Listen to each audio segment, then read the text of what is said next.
Bonjour, j'espère que vous allez bien. Je suis Baptiste Bézé, je suis le cofondateur de Team Bakery. Et une fois n'est pas coutume, je suis seul au micro aujourd'hui. Je vais vous expliquer tout ça. Mais avant toute chose, je voulais vous souhaiter une très bonne année 2024. Tous mes meilleurs vœux pour cette nouvelle année. De la santé, de la joie, avec vos proches notamment. Et beaucoup de projets, aussi bien sur le plan professionnel que personnel. Je vous souhaite vraiment le meilleur. Les projets, c'est ce qui fait le sel de la vie. Donc n'hésitez pas à tester, itérer, vous planter, réussir. En tout cas, c'est super important. De mon côté, l'année commence très bien avec ce nouveau format. Je vais déjà vous expliquer un petit peu ce que j'ai en tête pour cette nouvelle année. Donc Learning by Doing maintenant à 1 an et demi. Chaque semaine, je reçois un acteur du domaine du futur du travail, du futur de l'apprentissage au sens très large. On est à plus de 80, 85 je crois, invités sur le podcast. Et sur cette nouvelle année, j'ai décidé de changer, en tout cas je continue à apprendre en faisant sur Learning by Doing et d'alterner. Alors on va partir sur le mois de janvier sur un épisode sur deux, un interview. Je garde le format interview qui je pense est le format que vous appréciez le plus, le format historique. Et je vais essayer de mêler ça avec des formats plus conseils pratiques. L'idée, c'est de vous partager un petit peu l'expertise qu'on a chez Team Bakery, comment on aide les équipes à mieux travailler ensemble, comment on aide notamment les managers, mais pas que en réalité, chaque membre de l'équipe à contribuer à un cadre de travail qui soit le plus efficace possible, mais aussi le plus convivial possible, en vous donnant quelques conseils pratiques. C'est des conseils qui sont issus du newsletter qu'on envoie toutes les semaines. Donc je vous remettrai le lien en description si jamais vous voulez recevoir les conseils par écrit sans attendre cette émission. Vous pouvez le faire en suivant la newsletter. Donc ce nouveau rendez-vous, et puis on va commencer par un thème d'actualité, ce rituel de début d'année. Alors je ne parle pas, bien qu'on s'appelle Team Écurie, je ne parle pas de la galette des rois, mais je parle de la réunion de rentrée, et notamment de la réunion de rentrée quand on est manager. L'objectif de, effectivement, ces quelques minutes qu'on va passer ensemble, c'est de vous donner des conseils pratiques pour bien vous organiser, pour vous assurer de bien réaligner votre équipe, de bien transmettre la motivation et effectivement de repartir sur des bases saines en début d'année. Ce conseil, on l'a divisé en deux parties. Première partie est une partie, comme à chaque fois en général qu'on donne des conseils aux managers, très centrée sur vous-même, sur votre auto-évaluation, parce qu'effectivement, si on veut bien s'occuper des autres, il faut déjà s'occuper un petit peu de soi. Et ce premier conseil, c'est de clarifier votre vision. Alors, que les choses soient claires, rassurez-vous, en général, quand on est pris dans le flux des affaires courantes, c'est classique de traiter les sujets comme ils viennent, mais gardez en tête qu'effectivement, ça prend pas forcément beaucoup de temps. Faut juste effectivement réussir à créer de l'espace. Ça va peut-être être un quart d'heure, ça va peut-être être 10 minutes. C'est juste peut-être, vous pouvez faire pause sur ce podcast ou à la fin de ce podcast, vous posez avec un papier, un crayon ou une note vierge pour effectivement travailler et peut-être affiner, revoir votre vision, à savoir en gros où est-ce que vous voulez amener l'équipe dans les prochains jours, dans les prochaines semaines, dans les prochains mois. Et pour faire ça, l'idée, c'est pas tout de suite fermer les écoutilles, mais de s'inspirer, de regarder ce qui se passe dans votre organisation, en dehors, aller piocher des idées à droite, à gauche. Je pense que si vous écoutez le podcast, vous voyez ce dont je veux parler.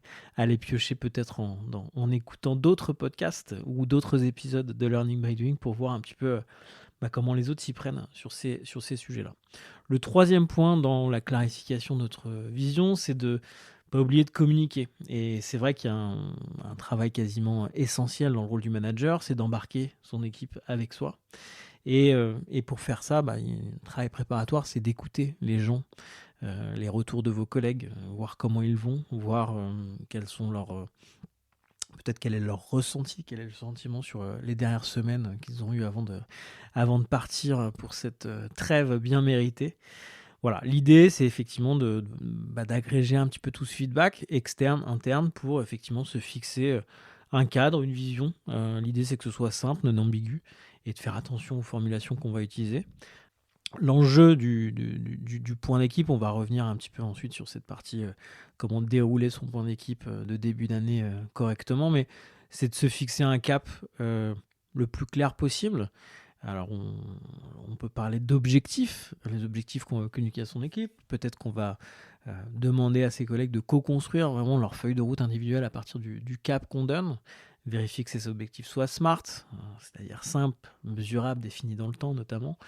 Et surtout, garder en tête que le travail qu'on fait là, alors je ne sais pas si c'est le 8, 9, 11, 12 janvier, à la date à laquelle vous allez écouter cet épisode, mais gardez en tête que ce n'est pas un cadre qui est figé. On est dans un environnement, et je pense que dans un contexte encore plus cette année qui va évoluer rapidement. Donc l'idée, c'est aussi de se préparer à itérer là-dessus. Ce qui veut dire aussi que sur cette réunion de rentrée, faut pas non plus tout fermer et donner un chiffre et focaliser tout le monde sur ce chiffre à atteindre. Non, se dire, voilà, on a une première échéance, peut-être un point de passage dans 3 mois, on va se fixer ce cap-là, et puis à ce moment-là, on reverra et on se reparlera du sujet pour réévaluer les choses. Donc voilà, ce travail de clarification autour de, se rassurer, effectivement, c'est normal d'avoir un peu de stress au moment de se poser pour fixer un cadre, s'inspirer à l'extérieur, s'inspirer aussi à l'intérieur en écoutant ses collègues et essayer de fixer un cadre simple là-dessus en gardant en tête qu'il va falloir itérer. La deuxième partie du conseil, et qui est vraiment centrée sur le point d'équipe en lui-même, c'est un travail préparatoire dans son discours. Les managers qu'on accompagne, en général, on aime bien leur dire de même préparer par écrit les 2-3 premières phrases qu'ils veulent communiquer. Ça permet de se préparer, ça permet de se conditionner un petit peu, et puis ça enlève une partie du stress. L'idée, c'est effectivement de prendre le temps, de se préparer, de répéter avec un pair si jamais vous sentez qu'il y a potentiellement une zone de stress potentiel, en tout cas de se rassurer pour s'habituer, et en tout cas se préparer à répondre à certaines objections si jamais vous sentez qu'il peut y avoir des objections. Sur le discours en lui-même, on est convaincu que sur le début d'année, il y a un enjeu à remettre les choses en perspective. Parce qu'effectivement, on peut avoir cette coupure qu'on a eue en fin d'année, et je pense qu'on est nombreux à ne pas avoir pensé au travail chaque jour de ces vacances-là. On était bien occupés par ailleurs à fêter la fin d'année, à s'occuper de nos enfants notamment. L'enjeu de cette mise en perspective, c'est de rappeler les enjeux de l'année en passé, peut-être 1 ou 2 chiffres sur la situation actuelle, et puis sur des événements importants, des arrivées, des débuts de projet, des salons à venir. En gros, de bien remettre tout le monde dans le mouvement, et de se dire, en fait, oui, on a une période de break tous ensemble, mais là, effectivement, le business a continué à tourner, et on a des engagements qu'on avait pris avant, qu'on va devoir honorer dans ce début d'année. L'idée, c'est de redonner un peu du champ à tout le monde sur les semaines à vivre ensemble. Troisième conseil sur cette partie point d'équipe, je l'ai dit, essayez de rester le plus concis possible, limiter les informations transmises peut-être à 3 points clés. L'idée, c'est pas de créer de la surcharge dès le début d'année. N'oubliez pas que vos collègues aussi sont de retour et que leur niveau d'attention est limité. Ils ont aussi repris le chemin de l'école avec leurs enfants, repris les routines traditionnelles. Donc l'enjeu, c'est effectivement d'être le plus précis possible, le plus simple possible, et de se limiter à 3 messages importants. Alors ça peut être 1, ça peut être 2, mais effectivement pas plus de 3 en général, ce qui s'assure d'avoir une bonne compréhension et que tout le monde assimile ce qu'on a à dire. L'idée, c'est avant tout de remettre la machine en mouvement. Enfin, le dernier point de ce point d'équipe et de l'ossature de ce point d'équipe, c'est peut-être de conclure simplement en mettant en mouvement sur les prochains rendez-vous. Vous avez un moment en début de semaine ou en milieu de semaine avec votre équipe pour bien redémarrer l'année, c'est de se projeter tout de suite sur la vie de bureau. Alors, le bureau étendu si on travaille à distance, et de réfléchir à des actions concrètes pour les prochains points de contact, qu'ils soient individuels ou qu'ils soient collectifs par projet notamment. Voilà, donc en conclusion, et pour faire simple, en synthèse, clairement, la chose à retenir, c'est qu'il n'y a pas de motivation sans vision. Donc il y a un vrai travail individuel avant de regrouper son équipe à se repositionner soi-même sur cette vision, à se recalibrer, à faire son retour soi-même avant de proposer à ses collègues de se réaligner tous ensemble. L'autre point, c'est de rester sur des messages simples. On l'a dit, c'est avant tout de la remise de contexte, de remettre en perspective ce sur quoi on travaille, et de tout de suite embrayer sur les prochains rendez-vous très très opérationnels. Voilà, et en termes de durée de cette réunion, alors encore une fois, chaque contexte est particulier, mais On n'est pas là pour faire une grande messe de reprise. Je pense qu'un quart d'heure, 20 minutes bien préparé, c'est souvent le bon dosage pour, alors, je ne sais pas si c'est redonner la flamme, mais en tout cas de réexpliquer à tout le monde et remettre à tout le monde dans la même direction sur ce début janvier, sur ce début d'année. Voilà un petit peu ce que je voulais partager avec vous aujourd'hui. C'est une bêta, ce rendez-vous. Un premier conseil que je voulais vous partager. Je serais très content d'avoir votre retour. Alors, soit vous avez accès aussi sur LinkedIn ou sur le site de Team Bakery, vous pouvez me contacter pour donner le retour. Soit, effectivement, si vous écoutez ce podcast dans une application, il y a une zone commentaire, vous pouvez nous dire ce que vous avez pensé de l'épisode, ça nous est très utile. Je vous le redis, si vous souhaitez recevoir ces conseils pratiques chaque semaine, alors je pense qu'en podcast on va en faire 1 sur 2 pour l'instant, parce que ça prend un petit peu de temps aussi.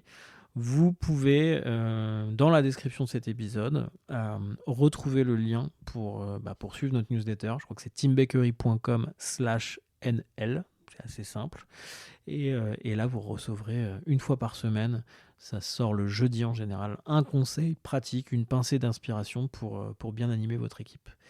Voilà, écoutez, je suis ravi d'avoir débuté l'année avec vous. Je vous donne rendez-vous la semaine prochaine, je pense, pour un interview. Et d'ici là, je vous souhaite à nouveau mes meilleurs vœux pour la nouvelle année. À bientôt.